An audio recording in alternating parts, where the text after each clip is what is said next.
ಎಲ್ಲ ವಿದ್ಯಾರ್ಥಿಗಳಿಗೂ ವಿದ್ಯಾಲಯ ಯೂಟ್ಯೂಬ್ ಚಾನಲ್ಗೆ ಸ್ವಾಗತ ಅಂತ ಹೇಳ್ತಾ, ನಾವು ಈ ಒಂದು ತರಗತಿಯಲ್ಲಿ 10ನೇ ತರಗತಿಯ ಒಂದು ಹಿಂದಿ ವಿಷಯದ ಒಂದು ಮಾಡೆಲ್ ಕ್ವಶನ್ ಪೇಪರ್ ಅನ್ನು ಡಿಸ್ಕಸ್ ಮಾಡಲಿದ್ದೇವೆ. ಇದು FA1 ಎಕ್ಸಾಮ್ಗೂ ಕೂಡ ತುಂಬಾ ಹೆಲ್ಪ್ ಆಗುತ್ತೆ.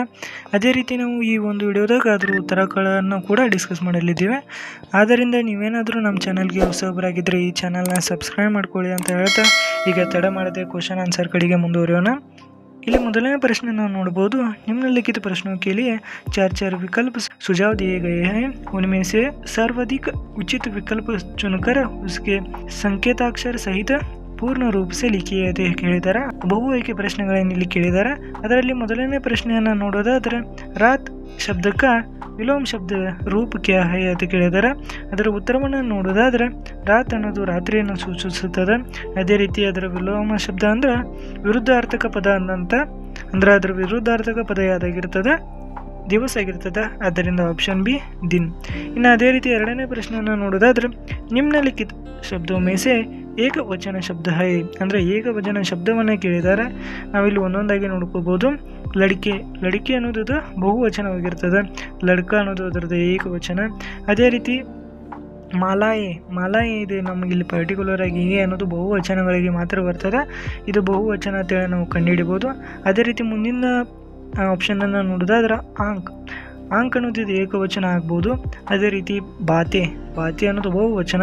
ಇದರ ಏಕವಚನ ಏನಪ್ಪ ಅಂದ್ರೆ ಬಾತ್ ಆಗಿರ್ತದೆ. ಆದ್ದರಿಂದ ಆಪ್ಷನ್ ಸಿ ಇಲ್ಲಿ ಸರಿಯಾದ ಉತ್ತರವಾಗಿರ್ತದೆ. ಇನ್ನು ನೆಕ್ಸ್ಟ್ ಮೂಲ ಪ್ರಶ್ನೆಯಲ್ಲಿ ಎರಡನೇ ಪ್ರಶ್ನೆಯನ್ನು ನೋಡೋದಾದ್ರೆ, निम्नलिखित प्रथम दो शब्दों के सूचित संबंधों के अनुसार तीसरे शब्द का ಸಂಬಂಧಿತ ಶಬ್ದ ಲಿಖಿಯೇ ಅಂತ ಕೇಳಿದ್ದಾರೆ. ಅಂದರೆ ಅನುರೂಪತ. ಇಲ್ಲಿ ಮೊದಲನೇ ಅನುರೂಪತವನ್ನು ನೋಡೋದಾದ್ರೆ, ಪತಾಕ ನ್ಯಾಯಕ ಪ್ರತೀಕ. ಅದೇ ರೀತಿ ದ್ವೀಪ ಇದು ಜ್ಞಾನಕ ಪ್ರತೀಕ ಆಗಿರ್ತದೆ. ಆದ್ದರಿಂದ ಇಲ್ಲಿ ಉತ್ತರ ಏನಪ್ಪಾ ಅಂದ್ರೆ ಅದೇ ರೀತಿ ನಾಲ್ಕನೇ ಪ್ರಶ್ನೆಯನ್ನು ನೋಡೋದಾದ್ರೆ, ಗಿಲ್ಲುಂಕಿ ಪೂಂಚ್ ಜಬ್ಬೇದಾರ್ ಗಿಲ್ಲುಕಿ ಅಂಕೆ, ಅದರ ಅಂಕೆ ಯಾವ ರೀತಿ ಇರ್ತಿದ್ವಪ್ಪ ಅದ್ರ ಕಣ್ಣ ಹೊಳಿತಿದ್ವಲ್ಲ, ಅದರಿಂದ ಇದ್ರ ಉತ್ತರ ಏನಪ್ಪ ಅಂದ್ರೆ ಚಮಕೀಲೆ ಅಂಕೆ. ಅದೇ ರೀತಿ ಮುಂದಿನ ಪ್ರಶ್ನೆನ ನೋಡೋದಾದ್ರೆ, ಮೂಲ ಪ್ರಶ್ನೆಯಲ್ಲಿ ಮೂರನೇ ಪ್ರಶ್ನೆ, ನಿಮ್ನಲಿಖಿತ ಪ್ರಶ್ನಕ್ಕೂ ಉತ್ತರ ಏಕ್ ಯಾ ಪೂರ್ಣ ವಾಕ್ಯಮೇ ಉತ್ತರ ಲಿಖಿ. ಅಂದ್ರೆ ಒಂದು ವಾಕ್ಯದಲ್ಲಿ ಪ್ರಶ್ನೆಗಳನ್ನು ಕೇಳಿರ್ತಾರೆ. ಎಷ್ಟು ಇರ್ತವಪ್ಪ ಅಂದ್ರೆ 2 ಪ್ರಶ್ನೆಗಳಿರ್ತವೆ. ಎರಡಕ್ಕೂ 1 ಮಾರ್ಕ್ಸ್, ಅಂದರೆ 2 ಮಾರ್ಕ್ಸ್. ಅದರಲ್ಲಿ ಮೊದಲನೇದು 5ನೇ ಪ್ರಶ್ನೆ, ಟೊಮೆಟೊ ಕಿಸ್ಕಾ ಅವಶ್ಯಕ ಅಂಗ ಬನ್ ಗಯಾ ಹೈ ಅಂತ ಕೇಳಿದ್ದಾರೆ. ಅದರ ಉತ್ತರವನ್ನು ನೋಡೋದಾದ್ರೆ, ಟೊಮೆಟೊ ಭೋಜನ ಕಾ ಏಕ್ ಅತ್ಯವಶ್ಯಕ ಅಂಗ ಬನ್ ಗಯಾ ಹೈ. ಅದೇ ರೀತಿ 6ನೇ ಪ್ರಶ್ನೆಯನ್ನು ನೋಡೋದಾದ್ರೆ, ಆಜ್ ಕಿ ದುನಿಯಾ ಕೈಸಿ ಹೈ ಅಂತ ಕೇಳಿದ್ದಾರೆ. ಉತ್ತರ ಆಜ್ ಕಿ ದುನಿಯಾ ವಿಚಿತ್ರ ಅವರು ನವೀನ ಹೈ. ನಾ ಇಲ್ಲೇನು ಮಾರ್ಕ್ ಮಾಡಿದ್ನ, ಇವು 2 ಪದನೂ ಬರೆದ್ರೂ ಕೂಡ ನಿಮಗೆ ಖಂಡಿತವಾಗಿ 1 ಅಂಕಕ್ಕೆ 1 ಅಂಕ ಸಿಗ್ತದೆ. ಇನ್ನು ನೆಕ್ಸ್ಟ್ ಮೂಲ ಪ್ರಶ್ನೆಯಲ್ಲಿ 4ನೇ ಪ್ರಶ್ನೆ, ನಿಮ್ನಲಿಖಿತ ಪ್ರಶ್ನೋ ಕೆ ಲಿಯೆ 2 या 3 ವಾಕ್ಯ ಮೇ ಉತ್ತರ ಲಿಖಿ ಅಂತ ಕೇಳಿದಾರೆ. ಅಂದರೆ 2-3 ವಾಕ್ಯದಲ್ಲಿ. ಅದರಲ್ಲಿ ಮೊದಲನೇ ಪ್ರಶ್ನೆಯನ್ನು ನೋಡೋದಾದ್ರೆ, ಆಜ್ಕಲ್ ಶಿಕ್ಷಿತ ಸಮಾಜ ಮೇ ಕಿಸ್ಕೆ ಬಾರೆ ಮೇ ವಿಚಾರ ಕಿಯೇ ಜಾತಾ ಹೈ ಅಂತ ಕೇಳಿದಾರೆ. ಉತ್ತರವನ್ನು ನೋಡೋದಾದ್ರೆ, ಆಜ್ಕಲ್ ಶಿಕ್ಷಿತ ಸಮಾಜ ಮೇ ವಿಟಮಿನ್ और ಪ್ರೋಟೀನ್ ಕಿ ಬಾರೆ ಮೇ ವಿಚಾರ ಕಿಯಾ ಜಾತಾ ಹೈ. 2 ಪದಗಳನ್ನು ಬರೆದ್ರೂ ಕೂಡ ನಿಮಗೆ 2ಕ್ಕೆ 2 ಅಂಕ ಸಿಗ್ತಾವ. ಅದೇ ರೀತಿ 8ನೇ ಪ್ರಶ್ನೆಯನ್ನು ನೋಡೋದಾದ್ರೆ, ಕವಿ ದಿನಕರ್ ಜಿ ಕೆ ಅನುಸಾರ ಮಾನವ का सही परिचय क्या है ಅಂತ ಕೇಳಿದಾರೆ.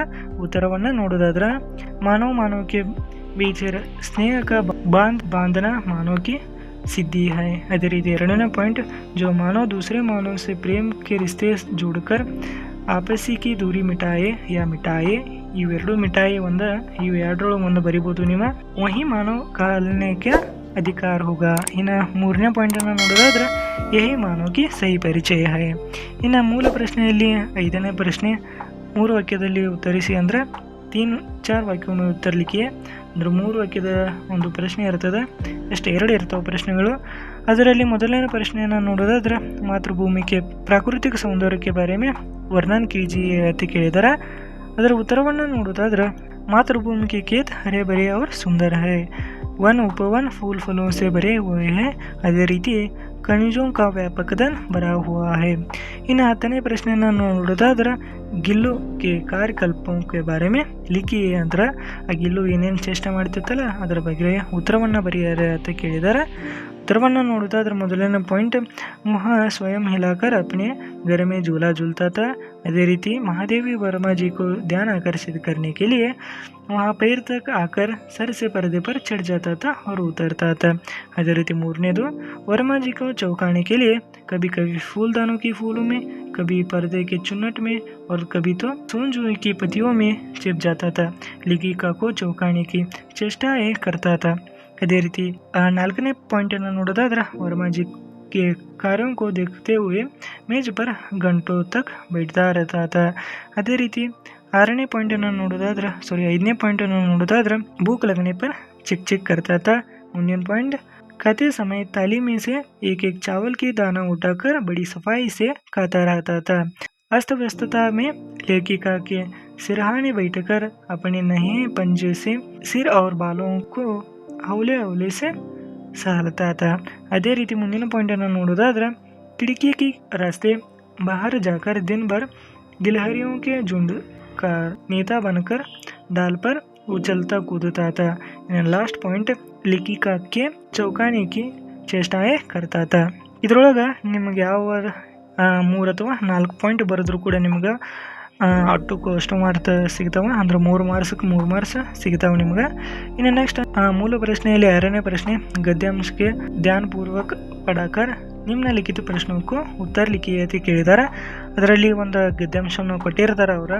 ಈ ಗದ್ಯಾಂಶವನ್ನು ಚೆನ್ನಾಗಿ ಓದ್ಕೊಂಡು ಇಲ್ಲಿ ತೆಳಗೆ ಕೊಟ್ಟಿರ್ತಾನೆ ಪ್ರಶ್ನೆಗಳಿಗೆ ಉತ್ತರವನ್ನು ಬರೀಬೇಕಾಗುತ್ತೆ. ಈ ಉತ್ತರಗಳು ಇದೇ ಏನು ಒಂದು ಪ್ಯಾರಾ ಇರ್ತೈತಲ್ಲ ಇಲ್ಲೇ ಇರ್ತವೆ. ಅದರಲ್ಲಿ ಮೊದಲನೇ ಪ್ರಶ್ನೆಯನ್ನು ನೋಡೋದಾದ್ರೆ, ಮನುಷ್ಯ ಕೈಸಾ ಪ್ರಾಣಿ ಹೈ ಅಂತ ಕೇಳಿದರೆ ಉತ್ತರವನ್ನು ನೋಡೋದಾದ್ರೆ, ಮನುಷ್ಯ ಸಾಮಾಜಿಕ ಪ್ರಾಣಿ ಹೈ. ಅದೇ ರೀತಿ का प्रश्न, समाज में किस तरह के लोग रहते हैं. उत्तरವನ್ನು ನೋಡೋದಾದ್ರೆ, समाज में अच्छे लोग सबके साथ साथ बुरे लोग भी रहते हैं. ಇನ್ನು ग ಪ್ರಶ್ನೆಯನ್ನು ನೋಡೋದಾದ್ರೆ, अच्छे लोगों की संगति से क्या होता है ಅಂತ ಕೇಳಿದ್ದಾರೆ. उत्तरವನ್ನು ನೋಡೋದಾದ್ರೆ, अच्छे लोगों की संगति में रहेंगे तो उस पर अच्छा प्रभाव पड़ेगा. ಇನ್ನು ಕೊನೆಯ ಪ್ರಶ್ನೆ ಗ ಪ್ರಶ್ನೆಯನ್ನು ನೋಡೋದಾದ್ರೆ, अच्छा फल कैसे प्राप्त हो सकता है ಅಂತ ಕೇಳಿದ್ದಾರೆ.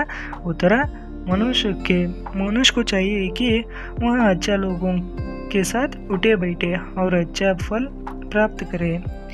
ಇಲ್ಲಿಗೆ ನಿಮ್ಮ ಒಂದು 10ನೇ ತರಗತಿಯ ಒಂದು Hindi model question paper discussion ಮುಕ್ತಾಯಗೊಂಡಿದ್ದು.